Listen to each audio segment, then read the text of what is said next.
உங்க பொண்ணு உங்ககிட்ட எதுவும் சொன்னாங்களா? என்ன விஷயம் சார்? எங்கிட்ட ஒண்ணும் சொல்லலையே. ஏமா உங்க அப்பா கிட்ட இத பத்தி எதுவும் சொல்லலையா? நீங்க எதை பத்தி கேக்குறீங்கன்னு எனக்கு எதுவும் புரியல சார். புரியலையா? இப்ப புரியும். சந்திரன், ஸ்டெல்லா, அன்னைக்கு ஹாஸ்பிட்டல் என்ன நடந்துச்சுங்கிறத தேவராஜுக்கு புரியுற மாதிரி சொல்லுமா. என்னமா யோசிக்கிற? இங்க வா. அன்னைக்கு ஹாஸ்பிட்டல்ல என்ன நடந்துச்சுன்னு தைரியமா சொல்லு. என்ன மீறி உன்னை யார் எதுவும் பண்ண முடியாது. தைரியமா சொல்லு. சார், சிவா டாக்டர் ஆன்ஜியோ பண்ணப்போ மினிஸ்டர் நல்லாதான் இருந்தாரு. நீ எல்லாம் ஒரு டாக்டரா? நீ மருந்து மாத்தி கொடுத்துட்டு அந்த பழிய தூக்கி இன்னொரு டாக்டர் மேல போடுவியா?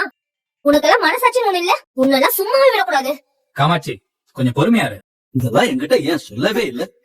சாரி டாட், அன்எக்ஸ்பெக்டடா இது நடந்துருச்சு. சொன்னா நீங்க என்ன திட்டுவீங்கன்னு தான் நான் சொல்லல. What nonsense is this, Sneha? என்னோட இத்தனை வருஷம் சர்வீஸ்ல இப்படிப்பட்ட ஒரு மிஸ்டேக்க எந்த டாக்டரும் பண்ணி நான் பார்த்ததே இல்லை. நீ என்னோட பொண்ணு, நீ எப்படி பண்ணலாமா? I am ashamed. நீ பண்ண விஷயத்தை என்னால டாலரேட் பண்ணவே முடியல. Very sorry sir, extremely sorry. என்னையா சாரி? என் இடத்துல வேற யாராவது இருந்தது அப்படி சாரி கேட்டிருப்பியா? ஆதாரத்தோட நான் பேசுறதுனால நீ சாரி கேக்குற. ஒருவேளை என் உயிர் இருந்தா என்ன பண்ணிருப்பீங்க? உன் பொண்ணு பண்ண வேலைக்கு அவளை நேரம் ரிமாண்ட் பண்ணிருக்கணும். பிளீஸ் சார், தயவு செஞ்சு அப்படி எதுவும் பண்ணிடாது. அவ சின்ன பொண்ணு, ஏதோ பதட்டத்துல தப்பு பண்ணிருக்கா. That's all. இன்னொரு தடவை உன் ஹாஸ்பிட்டல்ல இந்த மாதிரி ஏதாவது நடந்தது, உன் ஹாஸ்பிட்டல்ல இழுத்து மூடிடுவேன். லைஃப் லாங் நீங்க 2 பேரும் வெளியே வர முடியாதபடி உள்ள தள்ளிடுவேன். நான் பாத்துக்கிறேன்.